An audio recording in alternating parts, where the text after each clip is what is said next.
നമസ്കാരം. കേരളത്തെയാകെ ഞെട്ടിച്ച സംഭവമായിരുന്നു കൊച്ചിയിൽ നടി ആക്രമിക്കപ്പെട്ടത്. 2017 ഫെബ്രുവരി 17 തൃശൂരിൽ നിന്ന് കൊച്ചിയിലേക്കുള്ള യാത്രയ്ക്കിടെ നടി ആക്രമിക്കപ്പെട്ടത്. കൊട്ടേഷൻ സംഘങ്ങൾ ആദ്യം പിടിയിലായ കേസിൽ മാസങ്ങൾ പിന്നിട്ടപ്പോഴാണ് ദിലീപിന്റെ പേര് ഉയർന്നു കേട്ടത്. കുറച്ച് ദിവസങ്ങൾക്ക് മുമ്പായിരുന്നു കേസിൽ അന്തിമവാദം പൂർത്തിയായത്. ഇതുവരെയുള്ള വാദത്തിൽ കോടതിക്ക് ആവശ്യമെങ്കിൽ വ്യക്തത തേടും. ഇതിനായി കേസ് ഉടൻ തന്നെ പരിഗണിക്കുന്നതായിരിക്കും. അതിനുശേഷം വിചാരണ കോടതി കേസ് വിധി പറയാൻ മാറ്റും. 7 വർഷവും 1 മാസവും നീണ്ട വിചാരണ നടപടികളാണ് ഇപ്പോൾ പൂർത്തിയായിരിക്കുന്നത്. കേസിൽ CBI അന്വേഷണം ആവശ്യപ്പെട്ടുള്ള 8ാം പ്രതിയും നടനുമായ ദിലീപിന്റെ ഹർജി ഹൈക്കോടതി ഡിവിഷൻ ബെഞ്ച് നേരത്തെ തള്ളിയിരുന്നു. നടി ആക്രമിക്കപ്പെട്ട കേസിലെ വിധി ഈ മാസത്തോടെ വരുമെന്നാണ് വിലയിരുത്തപ്പെടുന്നത്. കേസിന്റെ വിചാരണ നടപടികൾ ഏപ്രിൽ പൂർത്തിയായിരുന്നു. കേസിൽ 8ാം പ്രതി കൂടിയായ ദിലീപിന്റെ ഭാവി എന്താകുമെന്നാണ് സിനിമാ ലോകം ഉറ്റുനോക്കുന്നത്. 2017 ജൂലൈ 10 നടൻ ദിലീപ് അറസ്റ്റിലാകുന്നത്. ഗൂഢാലോചന കുറ്റം ചുമത്തിയായിരുന്നു ദിലീപിനെ പോലീസ് അറസ്റ്റ് ചെയ്തത്. കേസിൽ ദിലീപിനെതിരെ 19 തെളിവുകളുണ്ടെന്നായിരുന്നു അന്ന് പോലീസ് പറഞ്ഞത്. അറസ്റ്റിന് പിന്നാലെ ജാമ്യം ലഭിക്കുമെന്ന് ദിലീപ് പ്രതീക്ഷിച്ചെങ്കിലും 85 ദിവസങ്ങളോളം ജയിലിൽ കിടക്കേണ്ടി വന്നു. ഒടുവിൽ ഒക്ടോബർ 3 ദിലീപിന് ജാമ്യം ലഭിച്ചത്. അന്നു മുതൽ കേസുമായി ബന്ധപ്പെട്ട് മജിസ്ട്രേറ്റ് കോടതിയിലും ഹൈക്കോടതിയിലും സുപ്രീം കോടതിയിലുമായി 50 മുകളിൽ ഹർജികളാണ് നൽകിയിരുന്നത്. ദിലീപിനെ ജനപ്രിയനായ നടനാക്കിയതിൽ ഈ ജൂലൈ 4 വലിയ പങ്കുണ്ട്. നടന്റെ എവർഗ്രീൻ സൂപ്പർ ഹിറ്റ് ചിത്രങ്ങളായ ഈ പറക്കം തളിക, മീശ മാധവൻ, CID മൂസ, പാണ്ടിപ്പട തുടങ്ങിയ ചിത്രങ്ങൾ പ്രേക്ഷകരുടെ മുന്നിലെത്തിയത് ജൂലൈ 4 തിയേറ്ററുകൾ ആഘോഷമാക്കിയ ദിലീപ് ചിത്രങ്ങളായിരുന്നു ഇത്. 2001 ജൂലൈ 4 താഹ സംവിധാനം ചെയ്ത ഈ പറക്കം തളിക എന്ന ചിത്രം റിലീസ് ചെയ്തത്. ബസ് ഉടമയായ ഉണ്ണികൃഷ്ണനെ ദിലീപ് അവതരിപ്പിച്ചപ്പോൾ നടനോടൊപ്പം പ്രേക്ഷകരെ ചിരിപ്പിക്കാൻ ഹരിശ്രീ അശോകനും കൊച്ചിൻ അനീഫയും ഒടുവിൽ ഉണ്ണികൃഷ്ണനും കൂടെ ഉണ്ടായിരുന്നു. നടി നിത്യദാസ് ആയിരുന്നു നായിക. ഇന്നും ഈ ചിത്രം പ്രേക്ഷകരുടെ ഇടയിൽ ചർച്ചാ വിഷയമാണ്. തൊട്ടടുത്ത വർഷം 2002 ജൂലൈ 4 കാവ്യമാധവനും ദിലീപും പ്രധാന കഥാപാത്രങ്ങളായി എത്തിയ മീശമാധവൻ പുറത്തെത്തുന്നത്. ചേക്കിലെ സ്വന്തം കള്ളനായ മീശമാധവനായി ദിലീപ് എത്തിയപ്പോൾ രുക്മിണി എന്ന കഥാപാത്രത്തെയാണ് കാവ്യ അവതരിപ്പിച്ചത്. ദിലീപിനോടൊപ്പം പ്രേക്ഷകരെ പൊട്ടിച്ചിരിപ്പിക്കാൻ ഹരിശ്രീ അശോകനും സലീം കുമാറും കൊച്ചിൻ അനീഫയും ജഗതിയും ഉണ്ടായിരുന്നു. നടൻ ഇന്ദ്രജിത്തായിരുന്നു വില്ലൻ കഥാപാത്രത്തിലെത്തിയത്. 200 ദിവസത്തിലധികം പ്രദർശിപ്പിച്ച സിനിമ ഇൻഡസ്ട്രിയിൽ ഹിറ്റായിരുന്നു. സിനിമയ്ക്കൊപ്പം തന്നെ ഗാനങ്ങളും ഏറെ ശ്രദ്ധിക്കപ്പെട്ടിരുന്നു. ഇന്നും മീശമാധവനിലെ ഗാനങ്ങൾ പ്രേക്ഷകർ മൂളി നടക്കുന്നുണ്ട്. ദിലീപിന്റെ എവർഗ്രീൻ ഹിറ്റ് ചിത്രമാണ് CID മൂസ. 2003 ജൂലൈ 4 പുറത്തിറങ്ങിയ ചിത്രം സൂപ്പർ ഡ്യൂപ്പർ ഹിറ്റായിരുന്നു. മൂലംകുഴിയിൽ സഹദേവൻ അല്ലെങ്കിൽ CID മൂസ എന്ന കഥാപാത്രത്തെയാണ് നടൻ അവതരിപ്പിച്ചത്. ഭാവനയായിരുന്നു നായിക. ജഗതി, ഹരിശ്രീ അശോകൻ, സലീം കുമാർ, കൊച്ചിൻ അനീഫ, ഒടുവിൽ ഉണ്ണികൃഷ്ണൻ എന്നിങ്ങനെ പ്രേക്ഷകരെ പ്രിയപ്പെട്ട താരങ്ങളും ചിത്രത്തിലുണ്ടായിരുന്നു.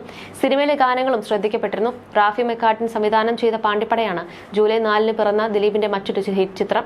2005 ചിത്രം റിലീസ് ചെയ്തത്. നവ്യയായിരുന്നു ചിത്രത്തിലെ നായിക. ദിലീപിനോടൊപ്പം പ്രകാശ് രാജ്, ഹരിശ്രീ അശോകൻ, സലീം കുമാർ, കൊച്ചിൻ അനീഫ, രാജൻ P. ദേവ് എന്നിവരും പ്രധാന വേഷത്തിലെത്തിയിരുന്നു. ചിത്രത്തിലെ ഗാനങ്ങളും പ്രേക്ഷകരുടെ ഇടയിൽ ശ്രദ്ധിക്കപ്പെട്ടിരുന്നു. അതേസമയം നടിയെ ആക്രമിക്കാനായി ദിലീപ് നൽകിയത് 1.5 കോടിയുടെ കൊട്ടേഷനാണെന്നാണ് സുനി പറയുന്നത്. ഇനി തനിക്ക് 80 ലക്ഷം രൂപയോളം കിട്ടാനുണ്ടെന്നും പൾസ് സുനി അവകാശപ്പെടുന്നു. എന്തുകൊണ്ടാണ് ദിലീപ് ഇത്തരം ഒരു കൊട്ടേഷനിലേക്ക് നീങ്ങിയതെന്നും മാധ്യമപ്രവർത്തകരോട് പൾസ് സുനി പറയുന്നുണ്ട്. അതോടൊപ്പം തന്നെ കേസിലെ നിർണായക തെളിവായി മാറിയേക്കാവുന്ന ദൃശ്യങ്ങൾ പകർത്തിയ മൊബൈൽ ഫോണും മെമ്മറി കാർഡും സുരക്ഷിതമായിരിക്കുന്നുണ്ടെന്നും സുനി വ്യക്തമാക്കി. എന്നാൽ അത് എവിടെയാണെന്ന് തുറന്നു പറയാൻ പൾസ് സുനി തയ്യാറായില്ല. മെമ്മറി കാർഡിലെ ദൃശ്യങ്ങളുടെ 1-ലേറെ പകർപ്പുകൾ എടുത്തിട്ടുണ്ടെന്ന നിർണായക വെളിപ്പെടുത്തലും 1ാം പ്രതി നടത്തുന്നുണ്ട്. പകർപ്പുകൾ പോലീസിന്റെ കൈവശമുണ്ടെങ്കിലും യഥാർത്ഥ മെമ്മറി കാർഡ് കണ്ടെത്താൻ പോലീസിന് സാധിച്ചിരുന്നില്ല. വിചാരണ അവസാന ഘട്ടത്തിൽ എത്തി നിൽക്കുന്ന സാഹചര്യത്തിൽ പൾസ് സുനിയുടെ വെളിപ്പെടുത്തൽ പ്രോസിക്യൂഷന് സഹായകരമാകുന്ന തെളിവായി മാറുമെന്നാണ് പ്രതീക്ഷിക്കുന്നത്. തന്നെ ആക്രമിക്കരുതെന്ന് നടി കരഞ്ഞു പറഞ്ഞിരുന്നുവെന്ന വെളിപ്പെടുത്തലും സുനിയുടെ ഭാഗത്തു നിന്നും ഉണ്ടായിട്ടുണ്ട്. എന്താണ് സംഭവിക്കാൻ പോകുന്നതിനെ കുറിച്ച് അതിജീവിതയ്ക്ക് അറിയാമായിരുന്നു. തന്നെ ആക്രമിക്കാതിരിക്കാൻ എത്ര പണം വേണമെങ്കിലും നൽകാമെന്ന് നടി പറഞ്ഞു. എന്നാൽ അതിന് ഞാൻ തയ്യാറായില്ല. ആ പണം വാങ്ങിയിരുന്നെങ്കിൽ ഇന്നിപ്പോൾ ജയിലിൽ പോകാതെ സുഖമായി കഴിയാമായിരുന്നു. എന്നാൽ അതിലും വലിയ ഓഫർ കൊട്ടേഷൻ നൽകിയവർ തന്നു. സ്വാഭാവികമായ ദൃശ്യങ്ങൾ എടുക്കാൻ സമ്മതിച്ചില്ലെങ്കിൽ ഫ്ളാറ്റിൽ കൊണ്ടുപോയി ബലാത്സംഗം ചെയ്യുമെന്ന് ഭീഷണിപ്പെടുത്തിയതായും പൾസ് സുനി പറയുന്നു. നടിയെ ബലാത്സംഗം ചെയ്യാൻ 1.5 കോടിയുടെ കൊട്ടേഷനാണ് ദിലീപ് നൽകിയത്. ബലാത്സംഗം പകർത്താനും നിർദ്ദേശിച്ചു. എന്താണ് ചെയ്യാൻ ഉദ്ദേശിച്ചതെന്ന് അതിജീവിതയ്ക്ക് അറിയാം. അതിക്രമം ഒഴിവാക്കാൻ എത്ര കാശും തരാമെന്ന് അതിജീവിത പറഞ്ഞു. ആ പണം വാങ്ങിയിരുന്നെങ്കിൽ ജയിലിൽ പോകാതെ രക്ഷപ്പെടാമായിരുന്നു. തന്റെ കുടുംബം തകർത്തതിലെ വൈരാഗ്യമായിരുന്നു ദിലീപിന്. അക്രമം നടക്കുമ്പോൾ ഞാൻ ദിലീപിന്റെ നിരീക്ഷണത്തിലായിരുന്നു. ഏതാണ്ട് 2 മണിക്കൂർ നേരമാണ് നടിയെ മാനസികമായും ശാരീരികമായും ഉപദ്രവിച്ചത്. പലതവണ ആക്രമിച്ച ദൃശ്യങ്ങൾ പകർത്തി. ബലാത്സംഗത്തിലൂടെ അതിജീവിതയെ പൂട്ടുകയായിരുന്നു ലക്ഷ്യമെന്നുമാണ് പൾസ് സുനി വെളിപ്പെടുത്തിയിരുന്നത്. 2017 കൊച്ചിയിൽ നടി ആക്രമിക്കപ്പെട്ട സംഭവം ഉണ്ടാകുന്നത്.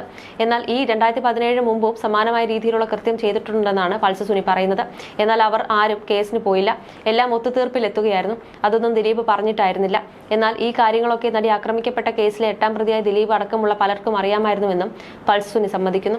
നടക്കുന്ന കാര്യങ്ങളൊക്കെ എല്ലാവർക്കും അറിയാം. പക്ഷെ ആരും പറയില്ല. നിലനിൽപ്പാണ് പ്രധാന കാര്യം. നിലനിൽപ്പ് സ്വന്തം കയ്യിലുള്ളവർ പറയും. പ്രൊഡ്യൂസറും സംവിധായകനുമെല്ലാം അവർ തന്നെയാണെങ്കിൽ പറയും. റിമയൊക്കെ പറയുന്നത് പോലെ പറയും. നടി ആക്രമിച്ച കേസിലെ ഏറ്റവും നിർണായക തെളിവായ പീഡന ദൃശ്യങ്ങൾ പകർത്തിയ മൊബൈൽ ഫോണും ദൃശ്യങ്ങളും സൂക്ഷിക്കുന്ന മെമ്മറി കാർഡും ഇതേക്കുറിച്ചും പൾസ് സുനി ചില തുറന്നു പറച്ചിലുകളും പൾസ് സുനി നടത്തുന്നുണ്ട്. ഒറിജിനൽ മൊബൈലും മെമ്മറി കാർഡും കണ്ടെത്താൻ അന്വേഷണ സംഘത്തിന് കഴിഞ്ഞിരുന്നില്ല. മൊബൈൽ ഫോൺ താൻ ഗോശ്രീ പാലത്തിൽ നിന്നും കായലിലേക്ക് എറിഞ്ഞ് കളഞ്ഞു എന്നായിരുന്നു ഒന്നാം പ്രതിയായ പൾസ് സുനി പോലീസ് നൽകിയ മൊഴി. എന്നാൽ ഒറിജിനൽ മെമ്മറി കാർഡും മൊബൈൽ ഫോണും ഇപ്പോഴും സുരക്ഷിതമായിരിക്കുന്നുണ്ടെന്നാണ് ഇപ്പോൾ പൾസ് സുനി പറയുന്നതിൽ നിന്ന് വ്യക്തമായിരിക്കുന്നത്. പീഡനം പകർത്തിയ മൊബൈൽ ഫോൺ ആർക്ക് കൈമാറിയെന്നത് പറയാൻ പറ്റാത്ത രഹസ്യമാണെന്നും പൾസ് സുനി പറയുന്നുണ്ട്. മാത്രമല്ല, പലരും കുടുങ്ങുന്ന നിർണായകമായ തെളിവുകൾ ആ ഫോണിലുണ്ടെന്ന് പൾസ് സുനി പറയുന്നുണ്ട്. ദൃശ്യങ്ങളുള്ള മെമ്മറി കാർഡിന്റെ കോപ്പി അഭിഭാഷകയ്ക്ക് കൈമാറി. ഈ വക്കീലുള്ളപ്പോൾ വേറെ പേടിക്കണ്ടല്ലോ എന്ന് കരുതിയാണ് അവിടെ ചെന്ന് കീഴടങ്ങാൻ നോക്കിയത്. പക്ഷേ ആ വക്കീൽ തങ്ങളുടെ പാസ്പോർട്ട് അടക്കമുള്ളവ കോടതിയിൽ കൊടുത്തു. വിജീഷിന്റെ പാസ്പോർട്ട് സറണ്ടർ ചെയ്തു. അങ്ങനെയാണ് ആ വക്കീലുമായുള്ള വിശ്വാസം നഷ്ടപ്പെടുന്നത്. നമ്മൾ സേഫ് ആകാൻ നോക്കിയപ്പോൾ പുള്ളി അത് കോടതിയിൽ കൊടുത്തു. മെമ്മറി കാർഡിന്റെ കോപ്പി പോലീസിന് ലഭിച്ചില്ലായിരുന്നുവെങ്കിൽ ഇത്ര നാൾ ജയിലിൽ കിടക്കേണ്ടി വരില്ലായിരുന്നു. ഒറിജിനൽ ഫോൺ ഇത്ര നാളായി കണ്ടെത്താൻ സാധിക്കാത്തത് പോലീസിന്റെ കുഴപ്പമാണെന്നും പൾസ് സുനി പറയുന്നു. ദിലീപ് തന്നെ ചതിച്ചുവെന്നും പൾസ് സുനി പറയുന്നുണ്ട്. ഈ നിമിഷം വരെ ദിലീപിനെതിരെ കാര്യങ്ങളൊന്നും പറഞ്ഞിട്ടില്ല. ഇനിയും ചില കാര്യങ്ങൾ തുറന്നു പറഞ്ഞാൽ വേറെ ചിലർക്ക് കൂടി ഉത്തരം പറയേണ്ടി വരുമെന്നും പൾസ് സുനി പറയുന്നുണ്ട്. നടിയെ ആക്രമിക്കാൻ 1.5 കോടിയുടെ കൊട്ടേഷനാണ് ദിലീപ് നൽകിയതെന്നാണ് പൾസ് സുനി പറയുന്നത്. മുഴുവൻ പണവും ഇതുവരെ കിട്ടിയിട്ടില്ലെന്നും ഇനിയും 80 ലക്ഷം രൂപ കിട്ടാനുണ്ടെന്നും സുനി പറയുന്നു. കേസിലെ നിർണായക തെളിവായ മൊബൈൽ ഫോണും മെമ്മറി കാർഡും സുരക്ഷിതമായിരിക്കുന്നുണ്ടെന്നും ഇത് ഇത്രയും നാൾ കണ്ടെത്താനാകാത്തത് പോലീസിന്റെ കുഴപ്പമാണെന്നും പൾസ് സുനി പറയുന്നു. മാത്രമല്ല, മെമ്മറി കാർഡുള്ള പീഡന ദൃശ്യങ്ങൾ 5 പേരെങ്കിലും കണ്ടിട്ടുണ്ടെന്നും പൾസ് സുനി പറഞ്ഞു. പേടിച്ചിട്ട് പലരും പുറത്തു പറയാത്തതാണെന്നും സുനി പറഞ്ഞു. ജയിലിൽ കഴിയവേ തനിക്ക് മർദ്ദനം നേരിട്ടുവെന്നും പൾസ് സുനി പറഞ്ഞു. തൃശൂരിലെ വിയ്യൂർ ജയിലിൽ വെച്ചും തന്നെ അടിച്ചു നശിപ്പിച്ചു.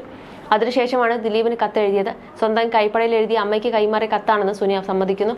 ആ കത്ത് അയച്ചത് ഒരു മുന്നറിയിപ്പായിരുന്നുവെന്നും അതിനുശേഷം ജയിലിൽ വെച്ച് ആക്രമണം ഉണ്ടായിട്ടില്ലെന്നും പൾസ് സുനി പറയുന്നുണ്ട്.